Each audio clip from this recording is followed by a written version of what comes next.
दोस्तों, मानव जीवन बहुत कठिनाइयों के बाद मिलता है और मानव जीवन जीना भी इतना आसान नहीं है। हर दिन मनुष्य के जीवन में तरह तरह की मुसीबतें आती रहती हैं और साथ ही उसका दिमाग कमजोर हो जाता है।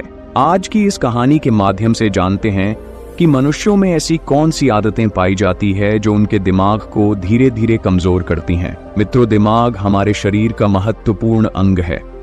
हमारे शरीर के अंदर होने वाली हर क्रियाएं मस्तिष्क से ही संचालित होती हैं।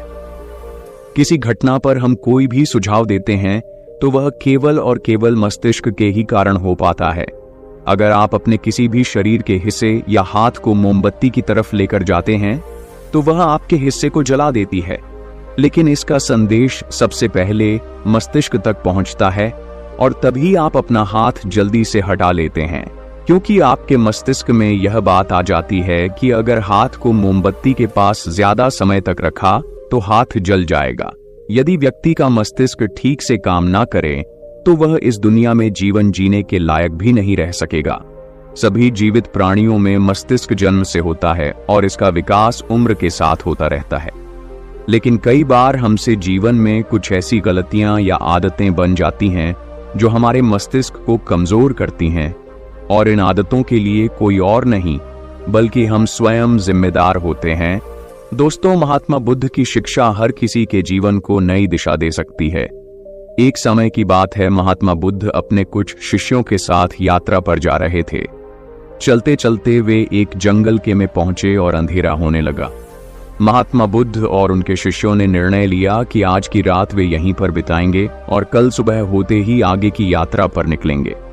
उन सभी शिष्यों में से बुद्ध के एक परम शिष्य भी थे जो कि कद में नाटे और बहुत भोले भाले थे। सभी शिष्यों में से इस शिष्य की आदत बिल्कुल अलग थी। जहां सभी लोग 7 से 8 घंटे की नींद लेते थे, यह महाशय केवल 3 घंटे ही सोते थे। इनका मानना था कि जो लोग अधिक सोते हैं वह आलसी होते हैं। महात्मा बुद्ध के इस शिष्य को भोजन करना बहुत अधिक पसंद था। जब वे भोजन करने बैठते थे तो अन्य सभी शिष्यों के हिस्से का भी भोजन कर लेते थे। इसी प्रकार उनकी कई ऐसी आदतें थीं जो अन्य शिष्यों को परेशानी में डाल देती थीं। उस रात जब महात्मा बुद्ध और उनके शिष्यों ने जंगल के किनारे पर डेरा डाला, तब दूर दूर तक पानी की कोई व्यवस्था नहीं दिख रही थी। इस बार पानी खोजकर लाने की जिम्मेदारी बुद्ध के उन भोले भाले शिष्य को दी गई। महाशय मटका लेकर पानी की खोज में निकल पड़ा। उसका शरीर पहले से थका हुआ था। काफी सोच विचार करते करते और चलते चलते आखिरकार उसे तालाब दिख गया। उसने तालाब से मटके में पानी भरा और पानी लेकर जैसे ही आगे बढ़ा, वहीं पर चक्कर खाकर गिर पड़ा। उधर महात्मा बुद्ध और उनके अन्य शिष्य उनकी प्रतीक्षा करते रहे। जब प्रतीक्षा में पूरी रात बीत गई, तब अगली सुबह महात्मा बुद्ध स्वयं अन्य शिष्यों के साथ अपने उस शिष्य की खोज में निकल गए जो रात से वापस नहीं लौटा था। सभी लोग उसे खोजते हुए तालाब के पास पहुंचे और मूर्छित हुए शिष्य को होश में लाने का प्रयास किया। जब वह शिष्य होश में आया और महात्मा बुद्ध को अपने सामने देखा तो चौंक गया। उसे कुछ भी याद नहीं था कि वह तालाब के पास क्या कर रहा है। उसके इस व्यवहार को देखकर अन्य सभी शिष्य उस पर हंसने लगे और उसे मंद बुद्धि कहकर चिढ़ाने लगे। वह भोला भाला शिष्य वहीं पर रोने लगा और कहने लगे कि हाँ, मैं मंद बुद्धि हूं। तब महात्मा बुद्ध ने सभी को शांत कराया और अपने शिष्य को समझाते हुए बोले कि हम सभी ने देखा है, तुम्हारी आदतें अन्य मनुष्यों से बिल्कुल अलग हैं। तुम बहुत कम सोते हो और बहुत अधिक खाते हो। मैंने तुम्हारे अंदर एक नकारात्मक जीव को महसूस किया है जो तुम्हारे मस्तिष्क को दिन रात कमजोर कर रही है। तब वह शिष्य और अधिक तेज से रोने लगा और कहने लगे कि गुरुदेव, अब आप भी मुझे मंद बुद्धि कह रहे हैं। तब महात्मा बुद्ध ने कहा कि नहीं, ऐसा नहीं है। तुम एक होशियार और बुद्धिमान मनुष्य हो, किंतु तुमने कुछ ऐसी आदतों को पाल रखा है जिसके कारण तुम्हारा मस्तिष्क कमजोर हो रहा है। तब शिष्य ने कहा कि हे गुरुदेव, ऐसी कौन सी आदतें हैं जिनसे मनुष्य का मस्तिष्क कमजोर होता है? तब महात्मा बुद्ध ने कहा कि आज मैं तुम्हें बताता हूं कि ऐसी कौन सी आदत है जो मनुष्य के मस्तिष्क को कमजोर करती है। मेरी बात को सभी लोग ध्यान से सुनना। महात्मा बुद्ध ने बताना प्रारंभ किया। पहली आदत, नींद के महत्व को समझने में भूल करना। कई ऐसे व्यक्ति होते हैं जो नींद को गंभीरता से नहीं लेते हैं। उनका यह मानना होता है कि ज्यादा सोना समय की बर्बादी होती है। यदि वे कम सोएंगे तो अधिक कार्य कर पाएंगे और अधिक सक्रिय रहेंगे, जबकि यह सोचना बिल्कुल गलत है। नींद हमारे शरीर की एक मुख्य आवश्यकता है। दिन भर काम करने के बाद जब शरीर थक जाता है तो उसे कम से कम 5 से 6 घंटे की नींद की आवश्यकता पड़ती है। तभी जाकर वह अगले दिन के लिए सक्रियता से तैयार हो पाता है। कम सोने वाले व्यक्तियों की मानसिक क्षमता भी कमजोर मानी जाती है। इसीलिए मस्तिष्क को तरोताजा और तेज रखना है तो रोज 5 से 7 घंटे जरूर सोए। दूसरी आदत, आवश्यकता से अधिक भोजन करना। कई व्यक्ति ऐसा सोचते हैं कि एक ही जीवन मिला है, इसलिए इसे खाने पीने और मौज करने में बिताना चाहिए, और इसी सोच के कारण वह आवश्यकता से अधिक खाना खाने लगते हैं। न तो उनके खाने में किसी प्रकार की कोई गुणवत्ता होती है और न ही वह कभी खाने की मात्रा पर ध्यान देते हैं। कई लोगों को लगता है कि अधिक खाने से शरीर को अधिक ताकत मिलती है, जबकि ऐसा कुछ नहीं है। अधिक खाने से शरीर में केवल बीमारियां ही लगती हैं, कभी पाचन संबंधी बीमारी तो कभी शरीर का मोटापा। यह सब कुछ खाने की गलत मात्रा और उसकी गुणवत्ता के कारण ही होता है। जब व्यक्ति का शरीर बीमार रहेगा तो इसका असर मस्तिष्क पर भी होगा। इसलिए अपने मस्तिष्क को तेज रखने के लिए सही मात्रा में और सही गुणवत्ता वाला भोजन करना चाहिए। तीसरी और खास आदत, खुद को कार्य करने की मशीन समझना। इस संसार में कई ऐसे व्यक्ति हैं जो दिन रात काम के पीछे भागते रहते हैं और इस बीच ना तो वे अपने शरीर को आराम देते हैं और ना ही कभी अपने परिवार को समय देते हैं। ऐसी आदतों से उनके जीवन में तनाव बढ़ जाता है और एक दिन ऐसी थकान हो जाती है कि फिर वह पहले के जितना सक्रिय नहीं हो पाते हैं। इसलिए अगर आप भी खुद को कार्य करने की मशीन समझ रहे हैं तो आप अपने शरीर को खराब करने के साथ साथ अपने दिमाग को भी खराब कर रहे हैं। इस आदत को आज ही खत्म करें और एक सामान्य जीवन जिए। जितनी आवश्यकता है उतना ही कार्य करें। चौथी आदत, बुरी आदतों की भरमार रखना। कई व्यक्तियों में आलस्य इतना अधिक होता है कि वह किसी भी काम को ठीक से नहीं कर पाते हैं। उनके शारीरिक और मानसिक शक्तियों में अक्सर कमजोरी पाई जाती है और इस कमजोरी का मुख्य कारण होती है उनकी गलत आदतें, काम को टालना, आवश्यकता से अधिक सोचना, बेकार की बातों पर चिंता करना। ये सभी दिमाग को कमजोर कर देने वाले लक्षण होते हैं। इसलिए यदि सही जीवन जीना है और दिमाग को तेज रखना है तो सबसे पहले अपनी बुरी आदतों को खत्म करें।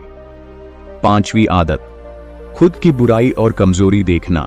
कई बार व्यक्ति के सामने ऐसी परिस्थितियां आ जाती हैं जिनमें वह खुद को असहाय और कमजोर अवस्था में पाते हैं, लेकिन इस अवस्था से निकलने के स्थान पर वह स्वयं को ही कमजोर मानने लग जाते हैं। खुद की बुराई करना और खुद को कमजोर देखना इंसान की सबसे बड़ी गलती होती है। यह कार्य जीवन में कभी नहीं करना चाहिए, क्योंकि यह आपके जीवन की प्रगति में बाधा बनती है। इससे आपके मानसिक स्वास्थ्य को हानि पहुंचती है, आत्मविश्वास में कमी आती है। अपने दिमाग को तेज बनाए रखने के लिए खुद की बुराई कभी दूसरों के सामने नहीं करनी चाहिए, या स्वयं ही स्वयं की बुराई कभी नहीं करनी चाहिए। स्वयं को सकारात्मक बातें बोलनी चाहिए ताकि दिमाग सही दिशा में कार्य कर सके। छठी आदत, दिमाग में अतीत की नकारात्मक बातों को इकट्ठा रखना। कई बार व्यक्ति के जीवन में कुछ ऐसी अप्रिय घटनाएं हो जाती हैं जिन्हें वह चाहकर भी नहीं भुला पाते हैं, लेकिन एक सत्य यह भी है कि आप पीछे के समय में जाकर उस घटना को नहीं बदल सकते हैं। वह समय तो बीत चुका है और उसका जो भी प्रभाव आपके जीवन पर पड़ने वाला था वह पड़ चुका है। तो फिर दिमाग में अतीत की यादों को रखना कूड़ा इकट्ठा करने के समान ही होता है। जब अधिक कूड़ा इकट्ठा हो जाता है तो उसमें से बदबू आने लगती है और वह सड़ने लगते हैं। दिमाग के साथ भी कुछ ऐसा ही है। आप जितना अधिक पुरानी बातों को और नकारात्मक बातों को इकट्ठा रखेंगे वह आपको उतना ही अधिक परेशान करेगी। इसलिए जीवन में हमेशा आगे की ओर देखना चाहिए और पुरानी बातों से जितना जल्दी हो सके पीछा छुड़ाना चाहिए। सातवीं आदत, दूसरों से अधिक उम्मीदें रखना। संसार में एक से एक दयालु और सच्चे व्यक्ति हैं जिन्होंने सभी की सहायता की है, किंतु कई बार हम अपने आचरण के कारण दूसरों से भी आशाएं लगा लेते हैं कि वह भी हमारी सहायता करेंगे, और जब वह हमारी सहायता नहीं करते हैं तो हमें कष्ट पहुंचता है। इस संसार में कोई किसी का नहीं है, इसलिए दूसरों से आशाएं लगाना आज ही बंद कर दीजिए। कोई आपकी अपेक्षाओं को पूर्ण नहीं करने वाला है। यह आदत आपके दिमाग को कमजोर बनाती है। यदि अपेक्षाएं करनी है तो स्वयं से अपेक्षा करो ताकि जीवन में कुछ बड़ा कर सको। दूसरों से अपेक्षा तो केवल और केवल दुख ही देती है। 8वीं आदत, बुरे लोगों का साथ नहीं छोड़ पाना।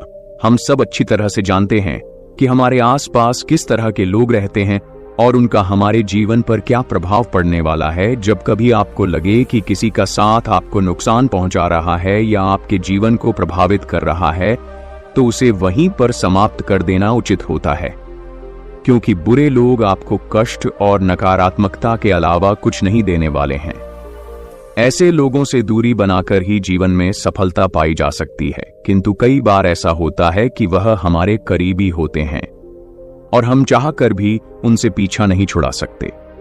भले ही हम उन्हें अपने जीवन से निकाल नहीं सकते, लेकिन उनसे दूरी बनाकर अवश्य रह सकते हैं। बुरे लोग आपके दिमाग को प्रभावित करते हैं, इसलिए दिमाग को सही रखने के लिए ऐसे लोगों के संपर्क में बिल्कुल ना रहे। 9वीं आदत, स्वयं की गलतियों को अनदेखा करना। कई बार व्यक्ति से यदि कोई गलती हो जाए तो वह उसे पूरी तरह से अनदेखा करते हैं और जिम्मेदारी लेने से बचते हैं, जबकि यह आदत आपके जीवन को असफलता की ओर ले जाती है। कभी भी यदि आपसे गलती हो जाए तो उसे पूरे मन से स्वीकार कर लेना चाहिए, साथ ही क्षमा मांग लेनी चाहिए। इस संसार में पश्चाताप से बड़ी कोई क्षमा नहीं होती है। यदि गलती करने के बाद आपको सच्चे दिल से पश्चाताप है तो उसका पाप आपको कभी नहीं लगता। जो व्यक्ति जिम्मेदारी लेने से डर लड़ते हैं वह दिमाग से कमजोर होते हैं, जबकि सच्चाई के साथ सभी का सामना करने वाला व्यक्ति अधिक हिम्मती और दिमाग से तेज होता है। 10वीं आदत, अपनी असफलताओं के लिए दूसरों को जिम्मेदार मानना। सफलता और असफलता एक ही सिक्के की दो पहलू हैं। दोनों ही परिस्थितियों में हमें स्वयं इस बात का आकलन करना चाहिए कि यह सफलता या असफलता हमारे जीवन की महत्वपूर्ण घटना है और इसकी सारी जिम्मेदारी हमारी है। कई बार यदि हम किसी काम में असफल हो जाते हैं तो हम उसके लिए अपने माता पिता, गुरु इत्यादि को जिम्मेदार मानने लगते हैं। यह आदतें आपके दिमाग से कमजोर बनाती हैं। कभी भी अपनी असफलता के लिए दूसरों को जिम्मेदार नहीं बनाना चाहिए, बल्कि स्वयं की मेहनत पर विश्वास रखना चाहिए। इस प्रकार बुद्ध ने उस व्यक्ति को ऐसी आदतें बताईं जो उसके दिमाग को दिन रात कमजोर कर रही थीं। उस व्यक्ति ने सच्चे मन से बुद्ध को बताया कि हाँ, यह सब उसकी आदतें हैं और वह अपनी इन गलत आदतों के लिए स्वयं को जिम्मेदार मानता है। साथ ही वह वादा करता है कि वह इन सभी गलत आदतों से छुटकारा पाने के लिए पूरा प्रयास करेगा। तो दोस्तों, मुझे पूरी आशा है कि इस कहानी से आपको शिक्षा मिली होगी और इस मोटिवेशनल स्टोरी से आपको प्रेरणा मिली होगी। मिलते हैं एक नई वीडियो के साथ, और आपको मानसिक रूप से मजबूत बनना है तो हमारे इस चैनल पर यह वीडियो देखना ना भूलें।